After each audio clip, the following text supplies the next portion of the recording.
Boa tarde.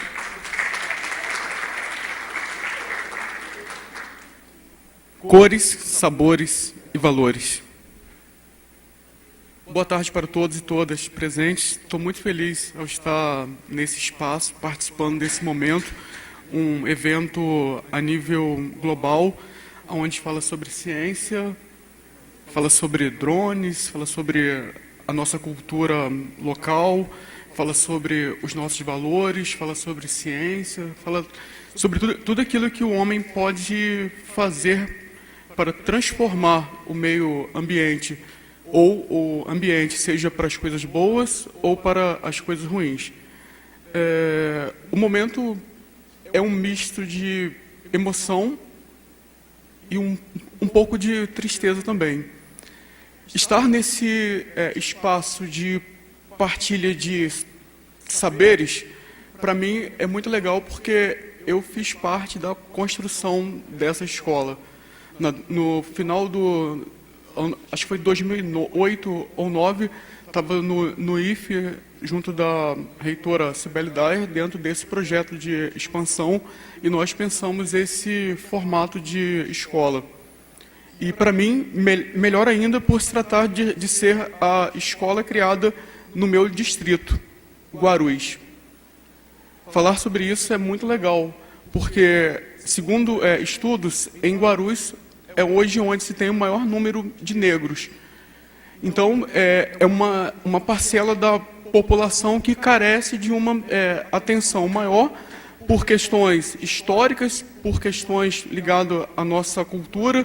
Nós estamos falando sobre um povo que veio de um outro continente. Quando a gente fala África, para muitas pessoas se refere apenas ao continente, mas se esquece que ali são praticamente 52 países, ou 53. O professor acho que tem mais ciência sobre isso, né? Pode falar quantos países são de forma exata, e foram mais de... vieram negros para campos de mais de 20 países, principalmente da parte da orla do Oceano Atlântico do outro lado. E falar sobre esse povo em especial, vieram aqui por conta de algo muito importante que eu ontem estava no Arquivo Público ontem, em tua palestra sobre o açúcar. A vinda dos negros para aqui foi para trabalho. A gente não veio aqui para lazer, nós não viemos aqui para turismo, como aqueles negros que foram, aquelas pessoas que vão para as praias do Caribe passear, né? Éramos reis, éramos princesas, éramos nobres, tínhamos a nossa religião, tínhamos a nossa cultura, tínhamos os nossos saberes e tínhamos os nossos sabores. Aqui chegamos para trabalho duro, trabalhar na lavoura, canavieira. Na semana passada, né, dia 13, a gente não comenta muito sobre isso, porque o dia 14 foi um dia mais difícil para os negros. Nós vamos chegar à parte das comidas, sim. Mas só para lembrar como que foi o dia 14 de maio dentro desse espaço aqui chamado Guarulhos, onde era o maior quilombo de Campos. Toda essa área aqui atrás, proprietário dela, Custódio Dias, se não me engano, Custódio, né? Por isso tem o nome Custodópolis, cidade de pedra, o maior quilombo que Campos teve. Campos hoje tem em torno de mais ou menos 10 a 15 comunidades de quilombolas, comunidades remanescentes de quilombos. O que é um quilombo? Era um conjunto de pessoas que não eram apenas negros, tinham brancos, tinham índios, pessoas que não queriam ficar, né, debaixo de um sistema que lhe privava de ser livre. Se tem algo que nos faz mais... para mim, assim, ser humano é sinônimo de ser livre. Agora, quando você vem para um espaço contra a tua vontade, né, para ficar escravizado, né, uma grande parcela de homens e mulheres negros, brancos, índios ou não, decidiu sair da área urbana aqui, e nós vamos dar mais ênfase para o quilombo, para os quilombos do Imbé.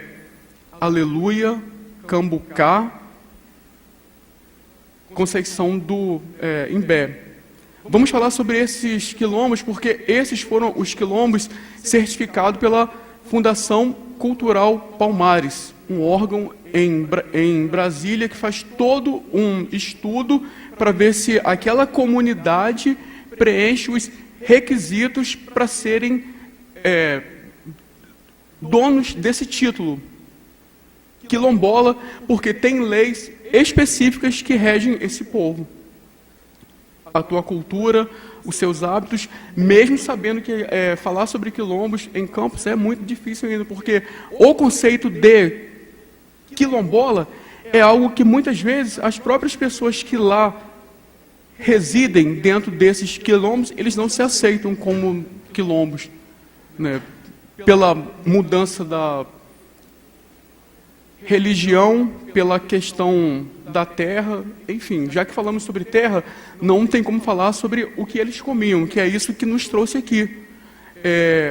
Por se tratar de um povo que estava praticamente em uma floresta, né, eu gosto de olhar o Imbé como sendo uma grande floresta, um lugar belíssimo mesmo, de cachoeira, de muita fruta, para quem conhece lá, né, um clima muito bom. Toda vez que eu vou lá, eu sempre penso em voltar. Então, eram hábitos alimentares simples, comer inhame, banana, pequenos animais, né? Gado que não era dele, né? Gado que era muitas vezes dos senhores das terras.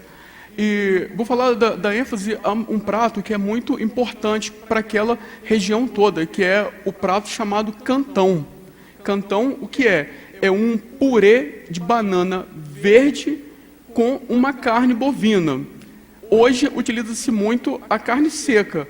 Por quê? A carne seca é uma carne que ela dura mais tempo. Então precisava ter o quê? Uma tecnologia, mesmo que muito rústica, para que aquele alimento permanecesse em conserva por mais tempo. Eu estou assim, um pouco tenso hoje porque preciso falar sobre isso, né? Minha amiga, Francesca, que também é chefe, o filho dela morreu ontem, ele é um bebezinho, Zion, né? A gente fez vários eventos, eu até dei a minha parcela para ele, fizemos eventos na área de gastronomia, então está assim doendo em mim, e ela está vindo do Rio agora com ele para a gente colocar o corpinho dele lá num espacinho que merece para ele. Então, eu vim aqui porque eu tenho um grande carinho pelo Marcelo, vi o nome do Aristides, Beethoven, Eponine, pessoas que levam o trabalho muito a sério. Quando fui lembrado, falei assim, pô, eu tenho que ir lá, pelo menos para dar a minha parcela e falar que existe quilombos em Campos. Eu tenho um blog onde eu posto todo o conteúdo do que a gente tem feito ao longo dos 4 últimos anos. Né? Eu não vim aqui para falar sobre receita dos pratos, porque os pratos estão sendo mostrados ali.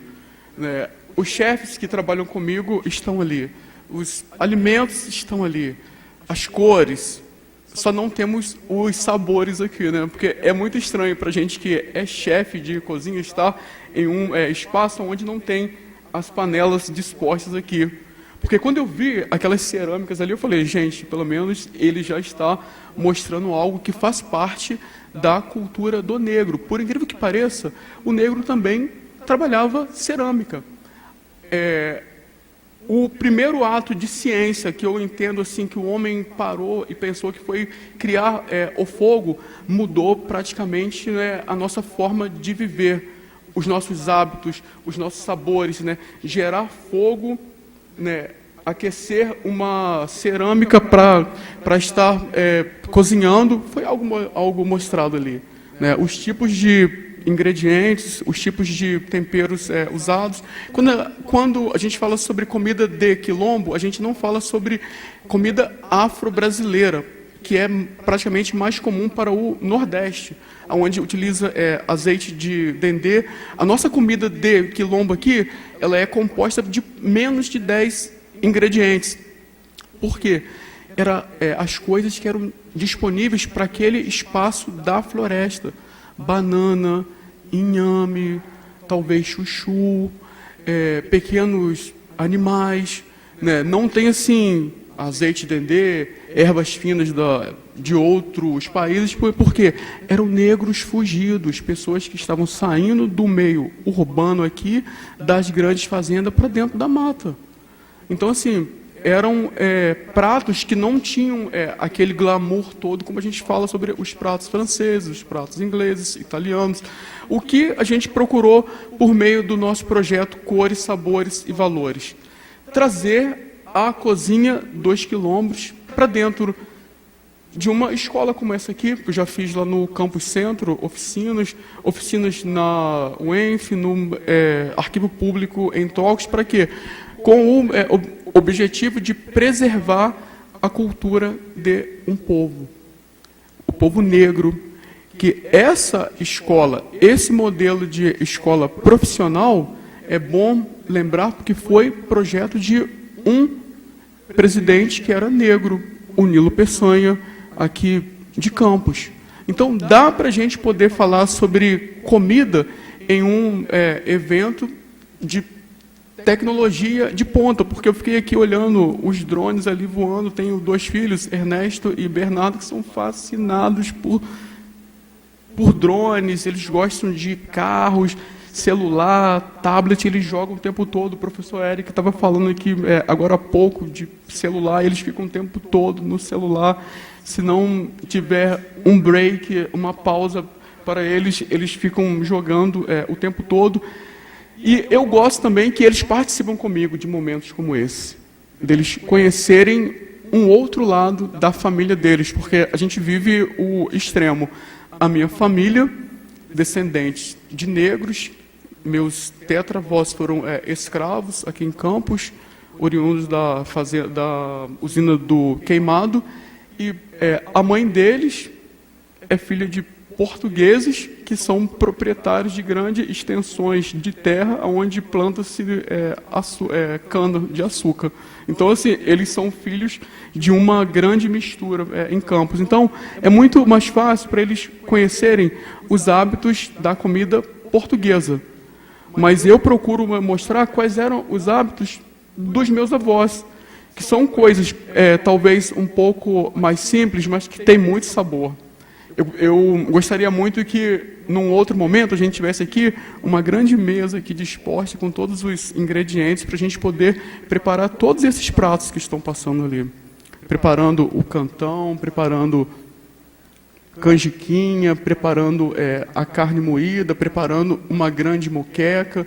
E esse foi um trabalho muito brilhante do Instituto da Gás. O Instituto do Rio de Janeiro fez um mapeamento dos nossos quilombos aqui, são cerca de 38 quilombos no estado do Rio de Janeiro, certificado pela Palmares, e fez essa obra, né, que é um livro brilhante. Em todas as oficinas nós temos trabalhado os quilombos de Campos, né, quilombos que têm uma história muito rica. Seria muito legal se vocês pudessem conhecer os quilombos de Campos, né, a cachoeira. Eu creio que o Imbé tem um potencial turístico enorme, né? Não dá para a gente esquecer as nossas belezas, deixar de conhecer uma parcela de pessoas que ainda vivem de forma simples, num tempo de tecnologia, né? Talvez eles lá passem por menos problemas como esse que o Eric falou agora há pouco, de tecnologia, de dormir menos, pelos hábitos saudáveis, alimentação com menos sódio, com menos óleo. Se for olhar tudo aquilo que foi mostrado ali, os pratos são pratos de aspectos simples, mas são pratos que têm sabor, são pratos que têm história, pratos que o que está muito em voga hoje quando se fala sobre a biomassa, que é bom para o intestino, que trabalha, que tem fibra e tal, né? É algo que os negros já comiam há muito tempo.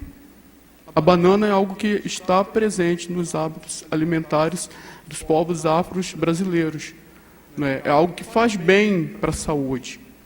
Então, assim, algumas coisas que hoje são vistas como novas para a gente, já são práticas que alguns povos que estão distanciados do meio urbano ainda mantêm. Talvez foi por isso que eles sejam mais saudáveis que nós da área urbana, que consome tanta coisa que não é saudável, que é muito sódio, muito óleo, né, coisas que não são legais para a gente poder sobreviver. Eu fico muito feliz por esse momento aqui, em saber que ainda existem pessoas importantes que se importam com outros seres humanos, que num evento como esse aqui, brilhante, que está indo hoje para diversos países, no globo todo tem gente vendo a gente agora, podendo saber que em Campos dos Goytacazes, uma cidade que foi a última cidade, uma das últimas a abolir a escravidão. Alguém sabe aqui por que no nosso brasão tem um gorrinho vermelho? Acho que passou ali, alguém viu a bandeira de Campos? Até no banner do evento hoje tem a bandeira dos Estados Unidos, do Brasil, a bandeira de Campos está ali, né? Alguém sabe? Exceto o professor Aristides. Alguém sabe por que a nossa bandeira tem um símbolozinho, um gorrinho vermelho? Beethoven vai abrir a bandeira para a gente ver. Essa é a bandeira de Campos dos Goytacazes, né? O nosso brasão, muito bonito, né? Na bandeira de Campos, quando se fala sobre os negros, pelo menos eu só consigo lembrar de dois momentos de coisas que não são muito legais. O pelourinho, a bandeira de Campos, é um barrete frígio, né, muito comum, tem um personagem do nosso folclore que utiliza, né, alguém, Saci Pererê, né? Pelo menos o que um amigo passou para mim, Marcelo Bessa, você o conhece, essa cidade tem esse gorrinho porque era para mostrar para os outros povos que aqui tinha escravos livres. Mas isso não era à toa. Me corrija se houver erro nessa fala agora. A parte do açúcar, da cana-de-açúcar, um dos países que mais forneciam engenhos para a gente era Inglaterra. Então, por isso que surgiu aquela expressão para inglês ver. Então, para ter uma relação de comércio onde envolvia a presença do negro, precisava mostrar que aqui tinha escravos livres. Daí, o nosso gorrinho, né? É algo assim, eu ficava sempre, gente, esse barretezinho frígio aí, que eu nem sabia que era o nome, né? Então, né, na relação comercial que envolvia a mão de obra escrava negra, né, cana de açúcar, os ingleses, para vender para Campos, só podia vender se aqui houvessem escravos livres. Só um parênteses para falar sobre isso. E outra coisa sobre o pelourinho no centro, ali em frente à Caixa Econômica, né? Instrumento de tortura e repressão. Cores, sabores e valores.